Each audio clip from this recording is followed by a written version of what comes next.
Manteli i zonjës, bima mrekulli bërse.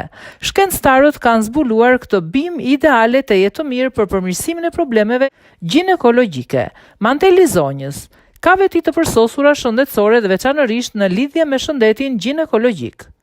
Sipas Johan Kinkora, mjek alternativ i famshëm zvicerian, i cili merret me studimin e bimëve, thotë se 30% e problemeve ginekologjike mund të shmangen vetëm duke konsumuar çajin e mantelit të zonjës. Kjo bimë gjendet dhe në Shqipëri. Ngjan me kolzën, ndaj mund të pyesni herbalistët e zonës ku banoni për t'ju ndihmuar që ta gjeni atë, ose mund ta blini të gatshme. Është me gjethe të rumbullakta me ngjyrë jeshile të errët, ndërsa lulet i ka shumë të shpeshta dhe fort të vogla në ngjyrë të verdhë. Për qëllime mjekësore ju duhet të mblidhni gjethet dhe lulet. Gjethet mund të kultivohen pranë pranverës dhe më e mira është të korren në periudhën kori gusht.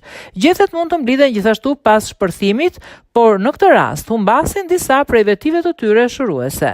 Manteli i zonjës përmban flavonoide, acid organik, tanina, acid salicik dhe një thesar të vërtetë të vitaminës C. Kjo përbërje ka një shije të hidhur për shkak të përmbajtjes së taninës. Taninat gjithashtu vlerësohen dhe për fuqi të mëdha antiinflamatore dhe antibakteriale. Është një përbërje ideale për gratë shazana. Gjithashtu, një sasi e madhe vetive të saj shëruese nuk janë zbuluar akoma. Kur për fertilitetin, manteli i zonjës është ilaçi më i mirë për trajtimin e infertilitetit. Ajo vepron si një rregullator i shkëlqyer i hormoneve. Progesteroni stimulon rritjen dhe rregullimin e ciklit menstrual, që është jashtëzakonisht i rëndësishëm gjatë përpjekjes për të mbetur shtatzan. Manteli i zonjës forcon muret e mitrës dhe kështu të mbron nga dështimi apo nga aborti i pavullnetshëm dhe ndihmon për mbajtjen e vezoreve policistike dhe për largimin e cisteve të padëshiruara. Është gjithashtu e vlefshme për gratë që sapo kanë lindur, duke përfshirë edhe ato gra që po rikuperojnë trupin nga lindja e vështirë dhe ato që ndjejnë boshllëqe në stomak. Ndihmon gjithashtu edhe me PSM, sindromi premenstrual dhe menopauzën. Në shtesë të përfitimeve të mësipërme, manteli i zonjës mund të ndihmojë për fibriodet, cistet, endometriozën dhe lehtësimin e simptomave menstruale dhe ato të menopauzës.